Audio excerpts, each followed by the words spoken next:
When diplomacy meets desperation, the crystalline throne room of the Nexeri Empire trembled with barely contained fury. Empress Thyra's 3 eyes blazed with an intensity that could melt steel, her scaled hands gripping the armrests of her throne until the ancient metal groaned in protest. The massive chamber, carved from a single piece of black stone and adorned with the banners of 1,000 conquered worlds, had never witnessed such royal displeasure. General Vex stood before her, his own reptilian features carefully neutral despite the catastrophic nature of his report. The veteran commander had survived 40 years of interstellar warfare, but facing his Empress empty-handed felt more terrifying than any battlefield he'd ever walked. "Explain to me again." Thyra's voice carried the kind of quiet menace that made seasoned warriors reconsider their career choices. "How you returned from the human homeworld with a single individual instead of the army I specifically requested." Vex's throat sacs inflated nervously. "Your Imperial Majesty, the situation on Earth proved more complex than our intelligence suggested. The humans do not operate under a single planetary government. They have nearly 200 separate nations, each with distinct military forces, political systems, and cultural values. I am aware of their political fragmentation." Thyra snapped. "That should have made recruitment easier, not harder. Surely some of these nations would welcome the opportunity to serve the Empire in exchange for advanced technology and territorial expansion." "That was my assumption as well, Your Majesty." Vex gestured toward the human standing quietly beside him. "However, I discovered that humans approach warfare and military service very differently than we anticipated." Dr. Sarah Chen had been observing the exchange with the detached interest of an anthropologist studying fascinating alien behavior. At 42, she carried herself with the confident ease of someone who had spent decades mediating conflicts between groups that seemed utterly incompatible. Her graying hair was pulled back in a practical bun, and her Earth-standard business attire looked almost comically mundane in the opulent alien throne room. When the attention turned to her, Sarah stepped forward with a slight smile. "Your Majesty, if I may contribute to this discussion." The temperature in the room seemed to drop several degrees. No one addressed the Empress without permission. No one smiled in the presence of Nexeri royalty unless specifically invited to celebrate a military victory. And absolutely no one interrupted a formal military briefing. Thyra's middle eye focused on Sarah with predatory intensity. "You dare speak unbidden in the presence of the Nexeri throne." "I apologize for the breach of protocol," Sarah replied calmly. "General Vex mentioned that you've been fighting the Corvin Syndicate for 7 years with limited success. From what I've observed during my brief time here, I believe I understand why." The silence that followed was the kind that precedes either execution or revelation. General Vex made a sound that might have been a prayer to whatever gods protected foolish aliens who spoke truth to power. Thyra leaned forward, her massive frame casting an even larger shadow. "Continue." Sarah pulled out a small tablet and gestured toward the war room's tactical displays. "Your military doctrine is built around direct confrontation and territorial conquest. Your strategies are methodical, predictable, and fundamentally honorable. These are admirable qualities that have served your empire well against enemies who share similar values." "The Corvin Syndicate does not share these values," Thyra observed. "Exactly. The Corvin Syndicate is a loose confederation of species bound together by opportunism rather than ideology. They're raiders, pirates, and scavengers who've learned to work together because it's profitable. You can't defeat them using conventional military thinking, because they don't think conventionally." General Vex's head frills fluttered with interest. "What are you suggesting?" Sarah activated her tablet, displaying a complex web of interconnected data. "I spent the last 3 weeks analyzing your intelligence reports, studying Corvin cultural patterns, and examining the economic structures that hold their syndicate together. The Corvin aren't unbeatable. They're just playing a different game than you are." She moved to the room's central holographic display, her fingers dancing across the control interface with surprising familiarity. "Your intelligence network is impressive, but you've been gathering the wrong kind of information. You know their fleet strengths, their weapon capabilities, their territorial holdings. What you don't know is how their society actually functions. The hologram shifted to show a complex network of trade routes, cultural exchanges, and political relationships. The Corvin Syndicate isn't held together by military might or shared ideology. It's held together by mutual profit and carefully balanced mutual mistrust. Each species contributes something unique to the Confederation, but they're constantly maneuvering for better positions within the hierarchy. Thyra studied the display with growing interest. You learned this in 3 weeks. Humans are natural anthropologists, Sarah explained. We've spent our entire evolutionary history learning to read social dynamics, cultural patterns, and group psychology. On Earth, we've had to. Our survival has always depended on understanding not just our environment, but the complex social structures we create within it. She expanded one section of the display, showing detailed behavioral patterns. For example, the Zephyrian contingent within the Corvin forces provides most of their technical expertise, but they're treated as second-class citizens by the dominant Bruthan warrior caste. The Zephyrians resent this treatment but stay because they profit from Corvin raids. However, their loyalty is purely economic. How does this help us defeat them? General Vex asked. Sarah smiled, and for the first time since entering the throne room, it was the kind of smile that suggested dangerous possibilities. We don't defeat them. We convince them to defeat themselves. The concept was so alien to Nexari military thinking that both Thyra and Vex stared at her in confusion. Elaborate, the Empress commanded. The Corvin Syndicate's greatest strength is also its greatest weakness: internal competition. Each species is constantly trying to gain advantage over the others. Right now, external pressure from your military campaigns actually helps hold them together by giving them a common enemy. Remove that external pressure and replace it with internal chaos, and the whole Confederation will tear itself apart. Sarah began manipulating the display, showing potential fracture points within the Corvin Alliance. We start by disrupting their economic relationships. The Bruthan warrior caste depends on regular raids to maintain their status and power. If those raids become unprofitable or impossible, they'll start looking for someone to blame. How do we make their raids unprofitable? Thyra asked. We don't stop them from raiding, Sarah explained. We make sure they raid the wrong targets. Feed them intelligence about vulnerable Nexari convoys that are actually heavily defended traps. Let them waste resources on attacks that yield nothing. Meanwhile, we protect the targets they actually want to hit. General Vex's tactical mind was beginning to grasp the implications. They'll assume someone is feeding us information about their plans. Exactly. And since the Zephyrians handle most of their intelligence gathering and communication systems, guess who the Bruthan will blame when their raids start failing? The room fell silent as the elegant simplicity of the strategy became clear. Instead of trying to defeat a unified enemy through superior force, they would turn the enemy's own nature against itself. This is not warfare, Thyra said slowly. This is manipulation. All warfare is manipulation, Sarah replied. The question is whether you're manipulating the battlefield, the enemy's perceptions, or the underlying conditions that make conflict possible. Humans learned long ago that the most effective victories are won before the battle begins. She pulled up another section of data. There's more. The Corvin Syndicate includes at least 12 different species with incompatible cultural values, dietary requirements, and social structures. Right now, they manage these differences through a complex system of resource sharing and territorial agreements.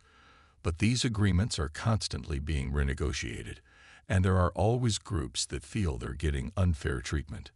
So we exploit these resentments, General Vex concluded. We create new ones, Sarah corrected.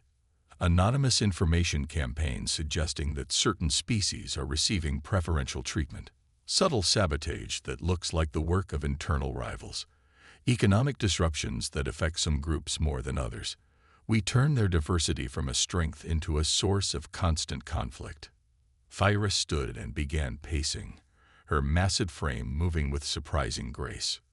Your species has clearly given considerable thought to the art of creating chaos. Sarah's expression became more serious. Your Majesty, humans have been creating and managing chaos for millennia. Not because we enjoy conflict, but because we've learned that sometimes controlled chaos is the only way to prevent uncontrolled destruction. We've survived as a species by becoming very, very good at understanding how complex systems can be influenced, manipulated, and redirected. She gestured toward the tactical display showing current Nexari military positions. Your current strategy assumes that the Corvin Syndicate will continue to operate as a unified force. But what if they don't? What if, 6 months from now, the Zephyrian technical specialists decide they'd rather work for someone who treats them as equals? What if the Bruthan warrior caste splits into competing factions? What if the smaller species decide they're tired of being dominated by their larger partners? The Confederation would collapse. Thyra realized. More than collapse, it would turn inward. Instead of raiding Nexari territory, they'd be fighting each other for control of existing Corvin resources. Instead of developing new weapons to use against you, they'd be using those weapons on former allies. Instead of presenting a unified threat, they'd become a fractured collection of competing groups that could be dealt with individually or potentially even recruited as assets. General Vex was studying the strategic implications with growing excitement. We could end this war without fighting a single major battle. Better than that, Sarah said. You could end it in a way that leaves the Nexari Empire stronger than before. Some of those Corvin species might actually make valuable allies if they weren't locked into a confederation that treats them poorly. The Zephyrians, for instance, their technical skills could significantly advance Nexari military technology. Thyra returned to her throne, but her posture had changed from angry authority to interested consideration. This approach would require resources very different from traditional military assets: intelligence networks, cultural specialists, economic analysts, communication systems capable of subtle manipulation rather than direct command. It would require thinking of warfare as a form of complex problem-solving rather than applied violence. Sarah agreed. Humans have developed these capabilities out of necessity. Earth is a small planet with limited resources and nearly 8 billion people divided into hundreds of competing groups. We've learned to resolve conflicts through means other than mutual annihilation. She paused, studying the alien Empress with careful attention. Your Majesty, I understand that this approach may seem underhanded compared to traditional Nexari military honor. But consider this.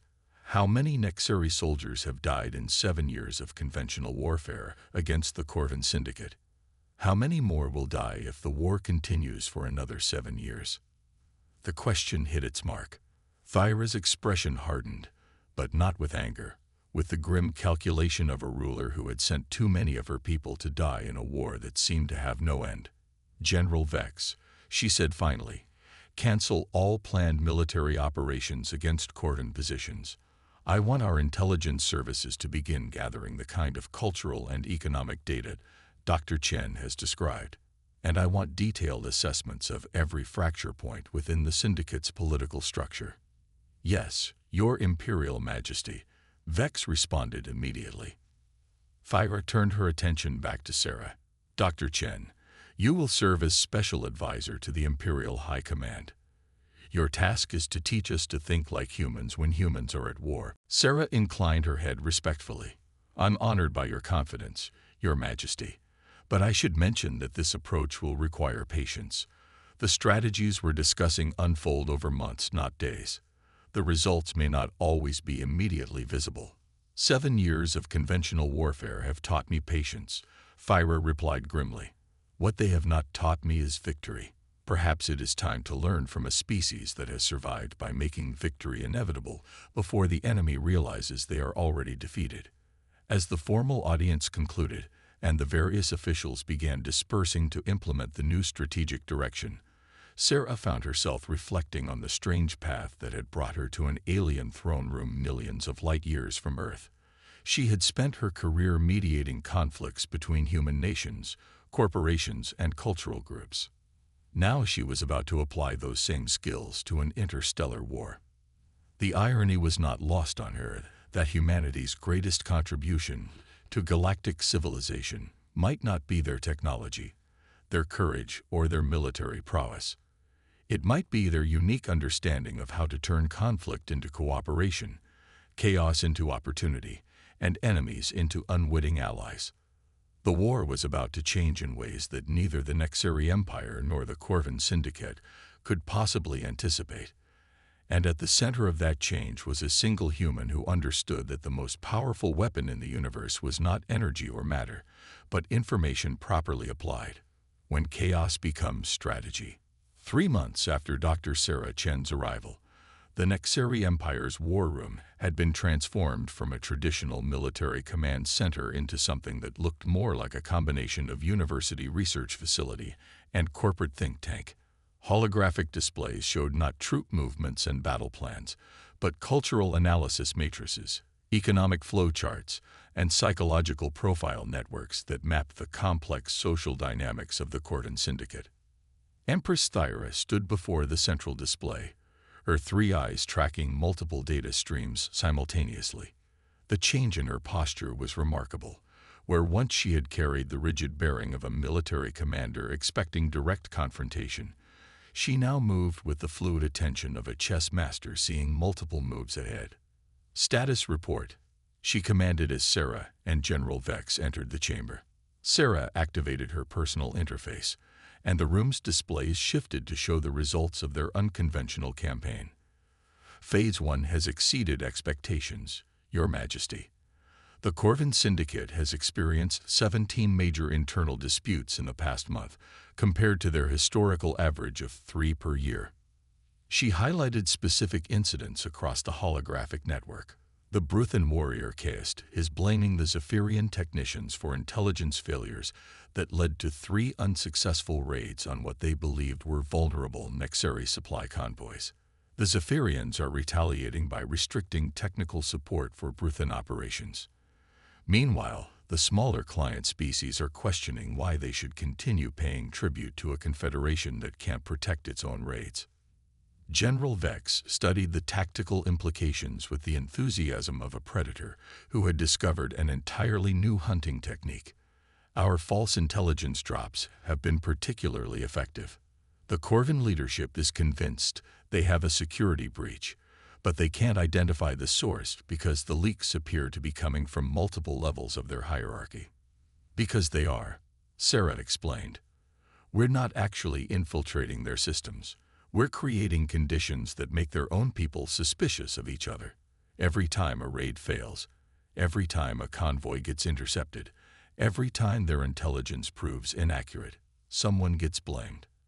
And since everyone has access to different pieces of information, everyone becomes a potential suspect. Thyra manipulated the display to focus on economic data. The financial impact appears significant. The Corvin Syndicate's entire social structure depends on successful raids and territorial expansion. Sarah continued, when those operations become unprofitable, the economic stress flows through their entire confederation.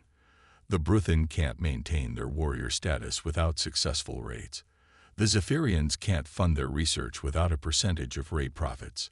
The client species can't justify paying tribute if they're not receiving protection and shared wealth in return. She pulled up a detailed analysis of intercultural tensions, but the economic pressure is just accelerating problems that were already there. The Corvin Syndicate was always an unstable alliance, held together by mutual profit and external threats. Remove the profit and the external threats, and the underlying incompatibilities become impossible to ignore. A new alert appeared on the tactical display. General Vex examined it with obvious satisfaction. We're receiving reports of actual violence between Bruthan and Zephyrian forces. 3 Corvin installations have gone offline in what appears to be internal conflicts rather than external attacks. They're fighting each other for control of remaining resources, Sarah observed. Exactly as we hoped. But this is where we need to be careful. If we push too hard too fast, They might recognize the manipulation and reunite against us. We need to maintain the right level of pressure, enough to keep them focused internally, not so much that they realize they're being played. Fyra moved to a secondary display showing intercepted Corvin communications. Their leadership is requesting emergency unity conferences, which will fail, Sarah predicted confidently. We've been subtly amplifying every cultural difference and historical grievance between the various species. The Bruthen will demand that everyone accept their military leadership. The Zephyrians will insist on equal representation despite being a minority. The client species will want guarantees that they won't continue to be treated as second-class members. None of these positions are compatible, and every compromise will satisfy no one. She activated a new section of the analysis. More importantly, we've been introducing information that makes each group believe the others are planning to betray them. The Bruthen think the Zephyrians are negotiating secret deals with us. The Zephyrians think the Bruthen are planning to eliminate their technical leadership. The client species think everyone is planning to abandon them at the first sign of serious trouble. Is any of this true? General Vex asked. It doesn't matter, Sarah replied. What matters is that they believe it might be true. Once trust breaks down in a coalition built on mutual suspicion, the coalition becomes self-destructive. Every action gets interpreted through the lens of potential betrayal. Every disagreement becomes evidence of hidden agendas. Every compromise becomes proof that someone is being manipulated. The strategic implications were becoming clear to everyone in the room. Fyra studied the projection with growing appreciation for the elegant complexity of human strategic thinking. You have turned their greatest organizational strength into their greatest weakness, she observed. That's the fundamental principle of this approach, Sarah explained. You don't fight the enemy's strengths directly. You create conditions where their strengths become liabilities. The Corvin Syndicate's diversity and internal competition made them adaptable and resilient against traditional military pressure. But those same qualities make them vulnerable to internal manipulation. An urgent communication signal interrupted the briefing. General Vex accepted the transmission, and a three-dimensional image of a Nexari intelligence officer materialized in the center of the room. Your Imperial Majesty, the officer reported, we're receiving multiple requests for diplomatic contact from various Corvin factions. The Zephyrians are requesting negotiations for separate peace. 3 of the smaller client species are asking about terms for switching sides. Even some Bruthen military commanders are inquiring about potential mercenary contracts. The room fell silent as the full implications became clear. The Corvin Syndicate wasn't just experiencing internal conflicts, it was actively disintegrating. Sarah checked her analytical models against the incoming data. This is happening faster than I anticipated, she admitted. The cascade effect is accelerating because each defection makes the remaining members more desperate and more likely to make decisions that further destabilize the alliance. What do you recommend? Fyra asked. We need to be very careful about how we respond to these overtures, Sarah replied. If we appear too eager to accept defectors, the remaining Corvin leadership might realize they're being systematically dismantled. But if we're too selective, we might miss opportunities to completely fracture their coalition. She began sketching out a response strategy on the tactical display. I suggest we respond to each approach individually, but with different terms and timelines. Make it clear that we're evaluating each group's value independently. This will increase competition between the various factions, while making it impossible for them to coordinate their negotiations with us. General Vex was already seeing the tactical possibilities. We can actually turn their desperation into a bidding war. Each faction will try to offer us more than the others to secure better terms. Exactly. And while they're competing for our attention, they'll be providing us with intelligence about each other's weaknesses, resources, and plans. We'll know more about the internal structure of the Corvin Syndicate than their own leadership does. Fyra began pacing again, but now her movements suggested a predator circling prey, rather than a frustrated commander facing stalemate. How long before complete collapse? Sarah consulted her predictive models. Based on current trends, the Corvin Syndicate as a unified threat will cease to exist within 6 months. However, we need to prepare for the aftermath. Some of the component groups will remain dangerous individually, and others might try to form new alliances. We'll need transition strategies for managing a post-syndicate political landscape. And the benefits to the Empire? Thyra inquired. Substantial, Sarah replied, activating a comprehensive analysis display. First, we end a 7-year war without the massive casualties that would have resulted from continued conventional warfare. Second, we gain potential allies from the more cooperative Corvin species. Third, we eliminate the Syndicate as a model for other potential multi-species coalitions that might threaten Imperial interests. And fourth, we establish the Empire as the galactic leader in sophisticated conflict resolution. She paused, studying the Empress carefully. There's also a longer-term strategic benefit that might be even more valuable. Other civilizations will know that the Nexeri Empire doesn't just have superior military technology. It has superior understanding of how complex societies function. That's a much more powerful deterrent than conventional weapons. General Vex was examining intelligence reports from across Corvin territory. We're seeing increased refugee movements as various species abandon Syndicate worlds. Some are requesting asylum in Imperial territory. Accept them selectively, Sarah advised.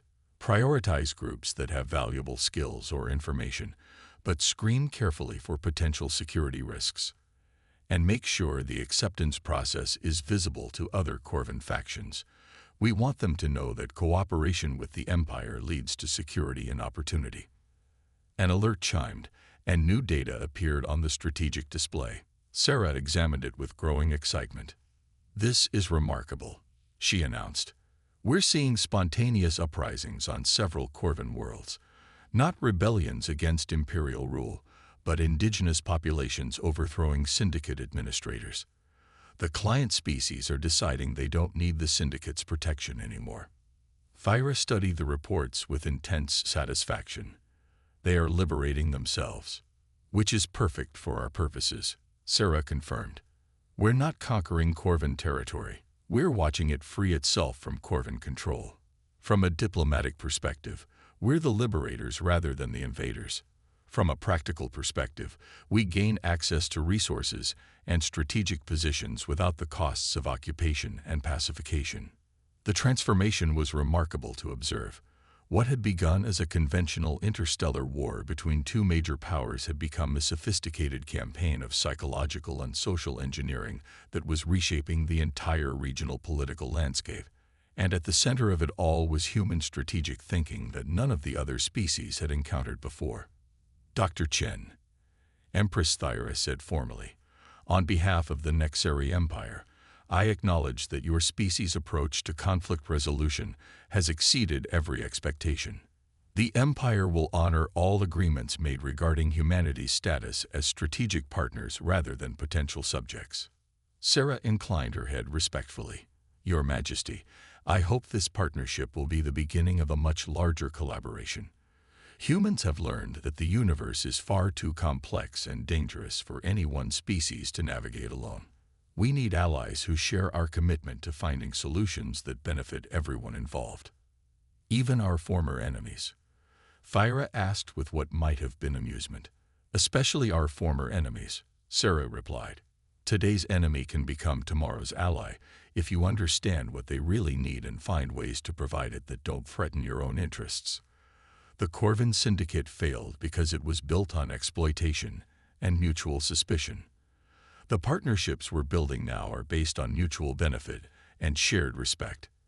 As if to emphasize her point, another communication arrived announcing that the Zephyrian Coalition had formally requested to establish diplomatic relations with the Nexeri Empire, offering technological exchanges and economic cooperation in return for recognition. As if to emphasize her point, another communication arrived announcing that the Zephyrian Coalition had formally requested to establish diplomatic relations with the Nexeri Empire, offering technological exchanges and economic cooperation in return for recognition as an independent state.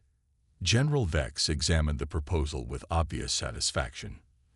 They're offering us their entire database of Corvan military technology and strategic intelligence, plus exclusive access to their cybernetic research and nanotechnology developments, Sarah added, reviewing the technical specifications.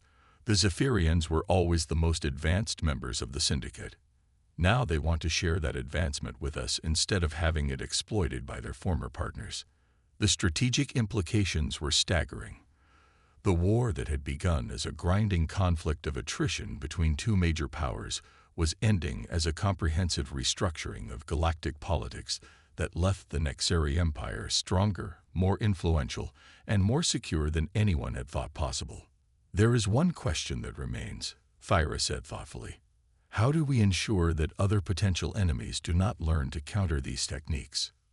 Sarah smiled, and for the first time since arriving in Nexeri space, it was the smile of someone sharing a secret rather than explaining a strategy.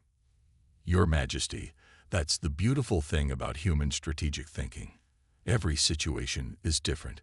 Every culture has different vulnerabilities and different strengths. Every conflict requires a completely unique approach. You can't counter human strategy by learning specific techniques because we don't rely on specific techniques. We rely on the ability to understand complex systems and find creative ways to influence them. She gestured toward the displays, showing the continuing disintegration of Corvan power. The next enemy you face will require completely different methods, different cultural analysis, different psychological pressures, different economic manipulations. Human strategic thinking isn't a weapon that can be copied or countered. It's a way of understanding the universe that makes every problem solvable if you're willing to think creatively enough. The war room fell silent as the full implications settled in. The Nexeri Empire had not just won a war, they had gained access to an entirely new way of thinking about conflict, cooperation, and the complex relationships that determine the fate of civilizations. As reports continued streaming in about the collapse of Corvan resistance and the emergence of new diplomatic opportunities, Sarah reflected on the strange journey that had brought her to this moment. She had come to alien space as an uninvited consultant, bringing nothing but human curiosity and creativity. She was leaving as the architect of a new era of galactic politics, where problems were solved through understanding rather than force. The galaxy was about to discover that humanity's greatest export was not technology or military might, but the revolutionary idea that every complex challenge could be transformed into an opportunity if you were willing to think differently enough. And in the depths of space, other civilizations were already beginning to wonder what other surprises the small blue planet called Earth might have in store for the universe.